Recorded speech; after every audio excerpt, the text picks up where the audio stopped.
Amém? Glória a Deus. Nessa noite, irmãos, nós tomamos um tempo para a gente meditar na palavra. E como eu disse aqui na segunda-feira, nós começamos a ver, da última vez aqui, quem lembra quando foi a última vez? Hein? Foi no mês de março, não é? No mês de março, que nós finalizamos os livros históricos. E aí ficamos de entrar nos livros poéticos da Bíblia. Os livros poéticos, eles vão de Jó até Cantares. De Jó a Cantares. É o livro de Jó, o livro dos Salmos, o livro de Provérbios, o livro de Eclesiastes e o livro de Cantares. São 5 os livros poéticos. Talvez você perguntando, e por que tem esse nome de poético? Porque são livros classificados como poéticos. Porque a escrita desses livros foram em forma de poesia. Aqui nós temos todas as figuras de linguagem da poesia. Nós temos a rima, nós temos os trechos, nós temos os parágrafos, nós temos aqui toda uma escrita voltada dentro da poesia. O livro de Jó, ele é classificado assim, porque apesar de trazer uma história, mas é uma poesia, ele foi escrito nessa linguagem. Você vai encontrar em alguns momentos do livro de Jó, que alguém já me perguntou, pastor, e que nome é esse aqui? Aleph, Bet, Gimel, Re, Zain, Val, enfim, o que é isso? São as letras do alfabeto hebraico que, no escrito original, elas formavam os parágrafos. Era como se fossem versos poéticos. Era a maneira que eles escreviam. E a palavra de Deus, ela foi traduzida, chegou a nós, mas o estilo continua. O tradutor não pode mudar o estilo. Então, tudo é dentro de um estilo de poesia. E é muito interessante que, dessa forma, através da poesia, Deus se revela, Deus revela a sua vontade, Deus traz profecias, Deus faz feitos maravilhosos, traz ensinos, tudo dentro da linguagem poética. Tudo na linguagem poética.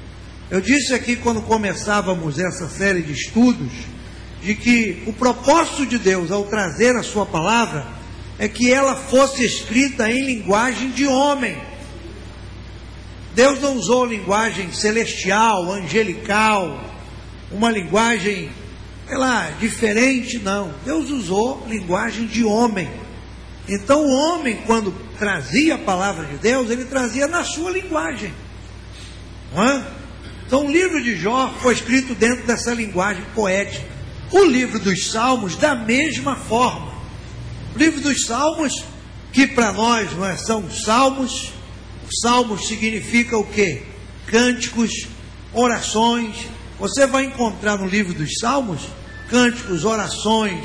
Você vai encontrar profecias. Você vai encontrar tanta coisa, teologia. Deus está aí nesses livros poéticos. Mas a forma como tudo isso foi trazido e colocado é que dá condições desses livros serem chamados de poéticos. E o que esses livros têm para nos ensinar, irmão? O que eles podem nos ensinar? O livro de Jó, por exemplo, que começa essa classe, essa divisão de poesia da Bíblia. O livro de Jó, ele mostra-nos a grandeza de Deus. Jó mostra a grandeza de Deus. Como Deus é grande e superior a todas as coisas e situações. Quando você lê esse livro aqui, quem é que está dando testemunho de Jó? É Jó? É ele? Não, é o próprio Deus. É Deus testemunhando de um homem que era fiel, reto, temente a ele, desviava-se do mal. E Deus apostou na vida desse homem. Apostou que ele seria capaz de passar por situações terríveis, tremendas, de perda, de vergonha, de descrédito. Mas Deus conhecia tão perto esse homem que apostou que ele seria incapaz de zombar de Deus ou de blasfemar de Deus. Deus apostou nele. E o que nós descobrimos aqui neste livro, irmão? A grandeza de Deus. Deus permitiu que Jó passasse por tudo isso, que nada aqui nesse livro foge à permissão de Deus, nada, Deus permite que ele passe por essas ondas todas, esse vale todo, essa situação toda, sabe para quê? Para revelar-se a ele. Até o capítulo 38 de Jó, você vai ver aí, ó, até o capítulo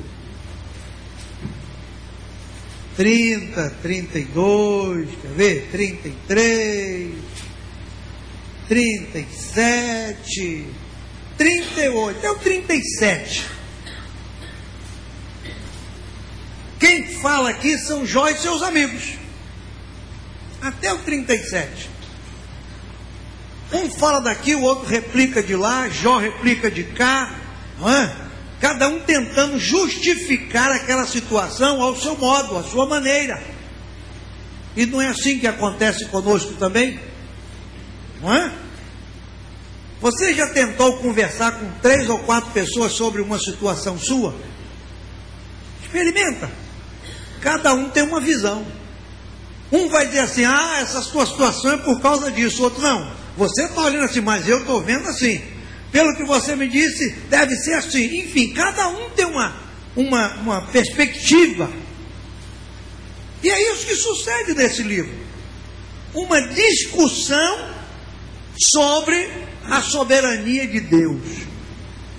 Está todo mundo discutindo. Até o capítulo 37, você não vai encontrar Deus falando, não. Você vai encontrar Jó e os 3 amigos se degladiando, debatendo, discutindo. É por causa disso, é por causa daquilo. Se você buscar Deus, se você mudar de vida, aí Jó se justifica. Não é nada disso, vocês estão me acusando, vocês são maledicentes, e aquela coisa toda. Eu digo para você ver. Aí quando chega no capítulo 38, é como se Deus dissesse assim, cessa a conversa de vocês, 4 faladores. Aí no capítulo 38 diz assim, depois disto, depois dessa discussão, dessas acusações, dessas coisas, né, de quem é, quem não é, quem tem culpa, quem não tem culpa, o Senhor respondeu a Jó de um redemoinho. Repare, irmãos, que coisa tremenda. Quando você lê o Antigo Testamento, você vai deparar-se com fatos sobre Deus, podemos dizer assim, inéditos. Veja de onde Deus fala com Jó. De onde? Lê a Bíblia aí, 38:1. De um redemoinho.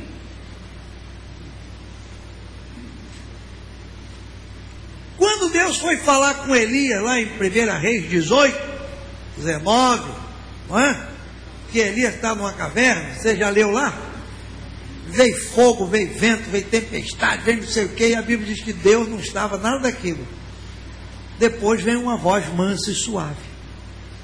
Quando Deus quis falar com Moisés, Deus se manifesta numa sarça, um arbusto, pegando fogo no deserto, e o fogo não consome aquelas folhas, um fenômeno para um cientista da qualidade de Moisés, porque quando você lê sobre Moisés lá em Atos, a Bíblia diz que Moisés foi instruído em toda a ciência e sabedoria do Egito. Moisés foi instruído para ser um faraó. Ele tinha conhecimento, então aquilo ali para ele era algo estupendo. Então você percebe que Deus fala, como diz lá em Hebreus agora, de muitas e de várias maneiras. Deus não tem só uma maneira de falar. Não. Deus fala de várias maneiras, não é? Várias maneiras Deus fala com o homem. Aqui mesmo em Jó ele diz que Deus fala com o homem deitado, dormindo. Provérbios também fala sobre as maneiras de Deus falar. Enfim, Deus fala. Deus aqui no redemoinho disse: quem é esse que escurece o conselho com palavras sem conhecimento?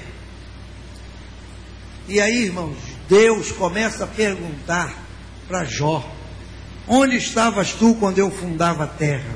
E aí vai embora.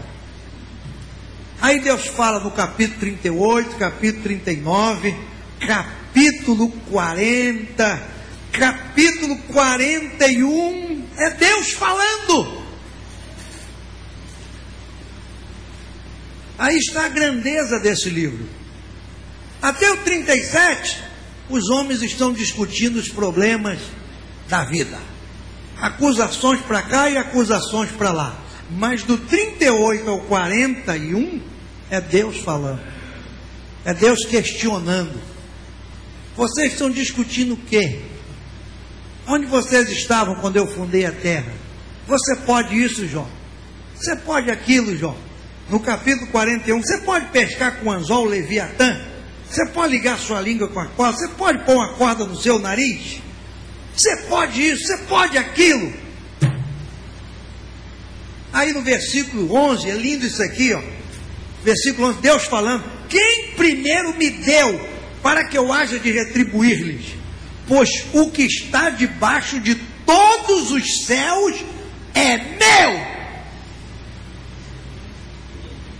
Tudo que está debaixo do céu, Deus diz, é meu. Quem foi que me deu para ganhar alguma coisa? Esse é Deus falando. Está entendendo? Deus se revelando, sua grandeza, sua sabedoria, seu conhecimento. E aí quando chega no capítulo 42, não é? 42, aí Jó diz assim, ó. Aí Jó responde ao Senhor, no versículo 2 diz assim: bem sei eu que tudo pode, e nenhum dos teus pensamentos pode ser impedido. Aí, irmãos, Jó traz uma revelação tremenda, não é? Tremenda de Deus, sabe? Versículos 5 e 6, ele disse: com o ouvir dos meus ouvidos ouvi, mas agora te veem os meus olhos. Aqui está uma, podemos dizer assim, uma revelação preciosa de Deus para nós. Na vida espiritual, nós precisamos ter essa experiência de Jó. Jesus falou algo semelhante a isso com Nicodemos. Jesus disse para aquele homem que o buscou de noite, que está registrado no Evangelho de João no capítulo 3, Jesus disse para aquele homem: olha, se você não nascer de novo, você não pode ver o reino de Deus. João 3:3, ver. No versículo 5, Jesus já disse assim: se você não nascer da água e do Espírito, você não pode entrar no reino de Deus. São duas coisas distintas. Uma coisa é eu ficar apenas vendo o reino de Deus. Eu posso passar toda a minha vida na igreja apenas vendo o reino, contemplando o reino. Eu nasci de novo? Nasci.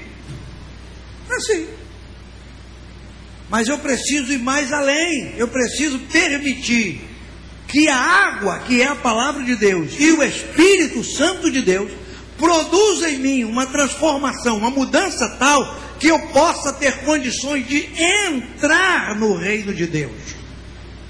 De entrar. É disso que Jó está falando no verso 5. Antes dessa experiência, ele conhecia Deus do que falavam.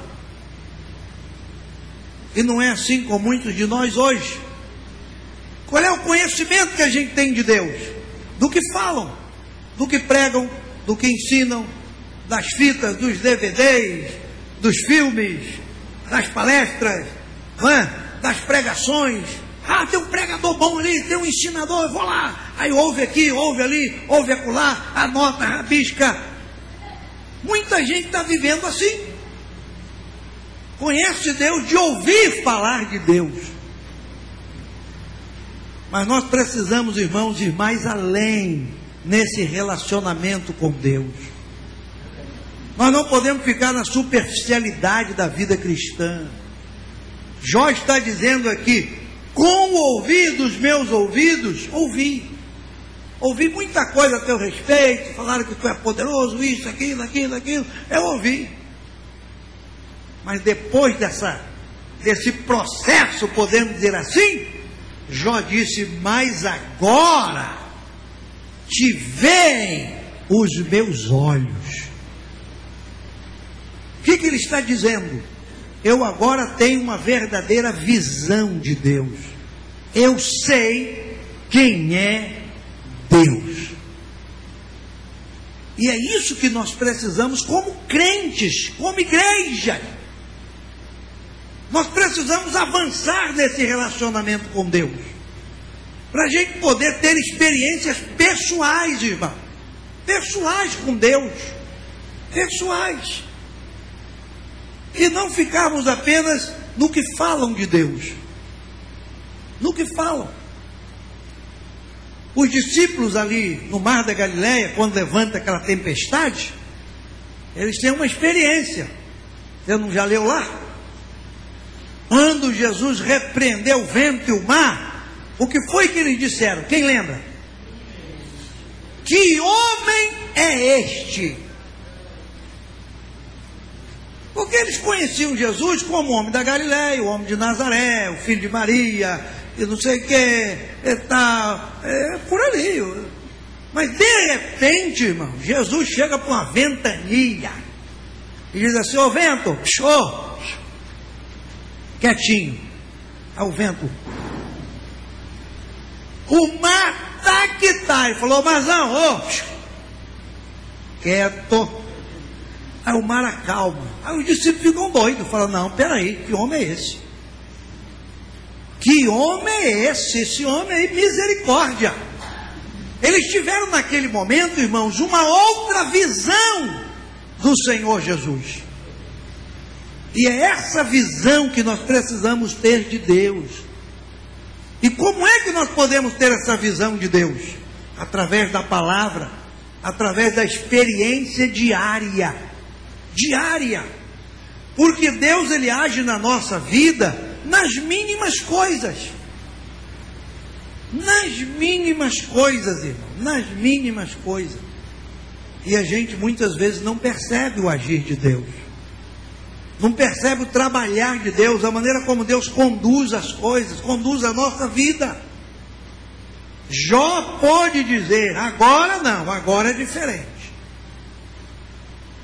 E aí olha o que ele diz no verso 6 do capítulo 42: por isso me abomino e me arrependo no pó e na cinza.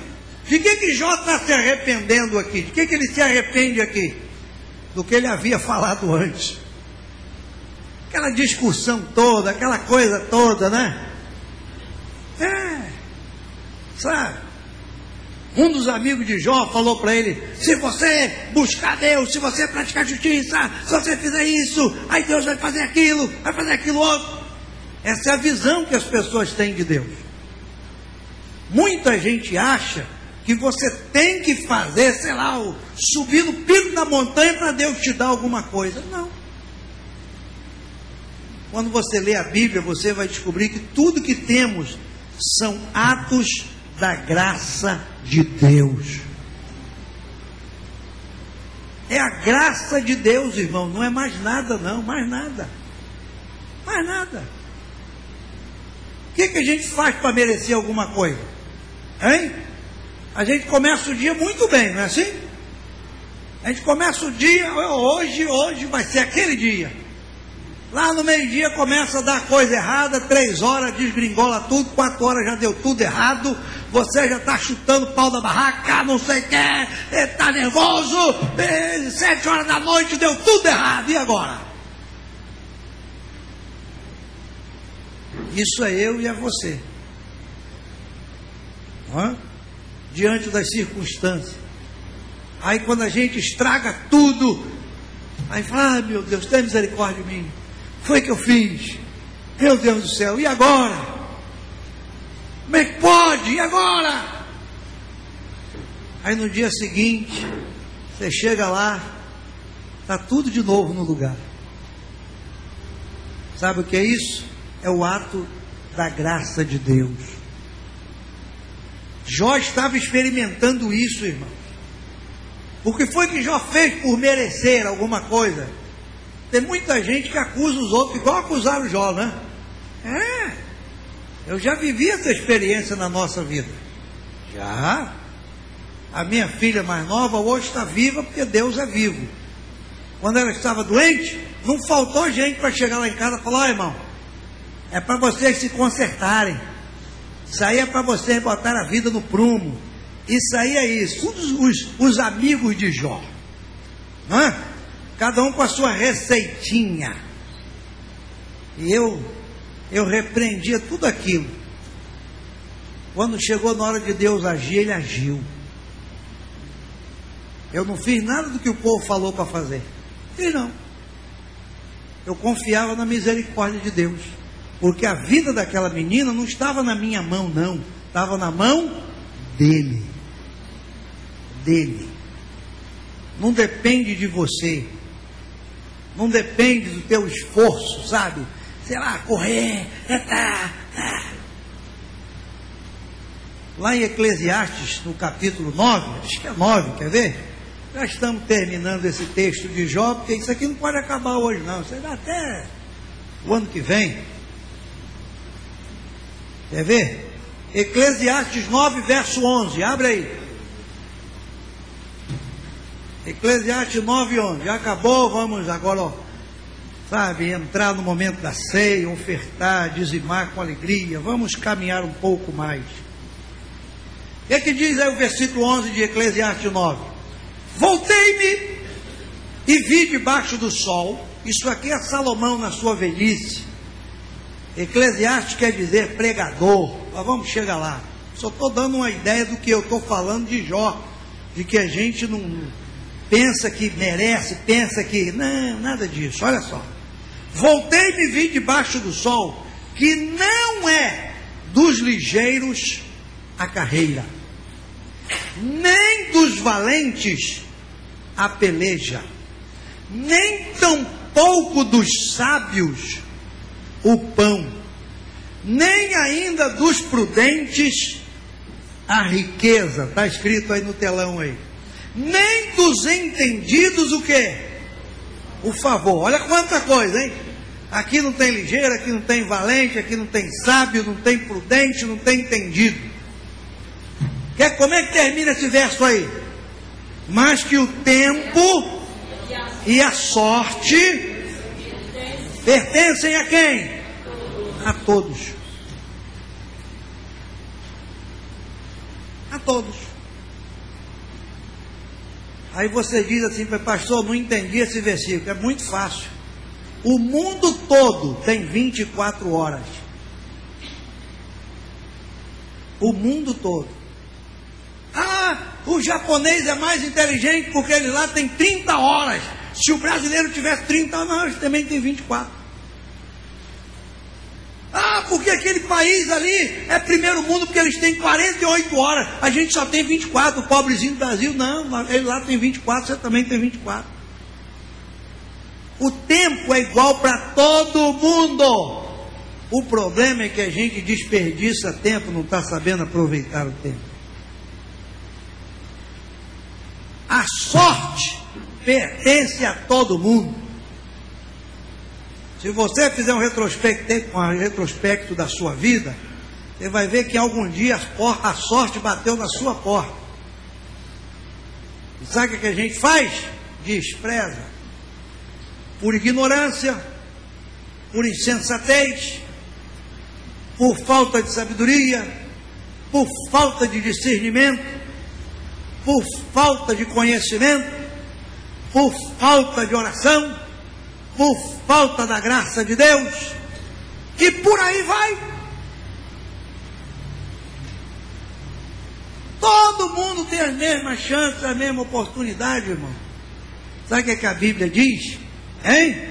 E que tudo isso é um ato da graça de Deus.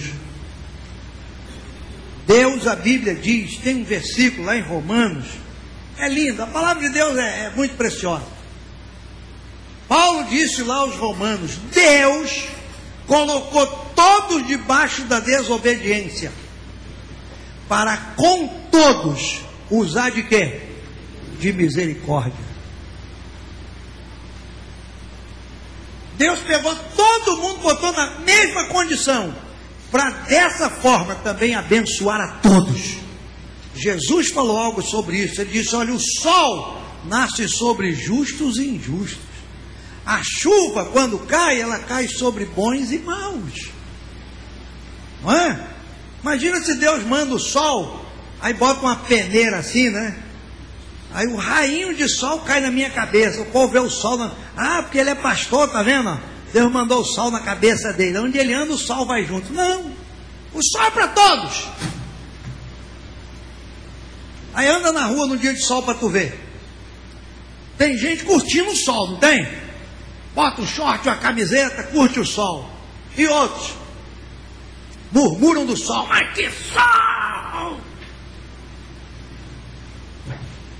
Uns aproveitam, outros murmuram. No dia da chuva, o lavrador deita e rola. A gente que mora na cidade fica doido. Ai, que chuva! O lavrador, glória a Deus pela chuva. O tempo e a sorte pertencem a todos. A graça de Deus, irmão, restaurou Jó. E o lindo é que a Bíblia diz que o último estado de Jó foi 2 vezes maior do que o primeiro.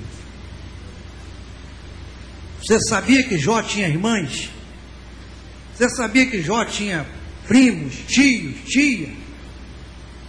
Eles aparecem no final. Quando saiu a notícia, Jó foi curado, olha, Jó saiu da prova.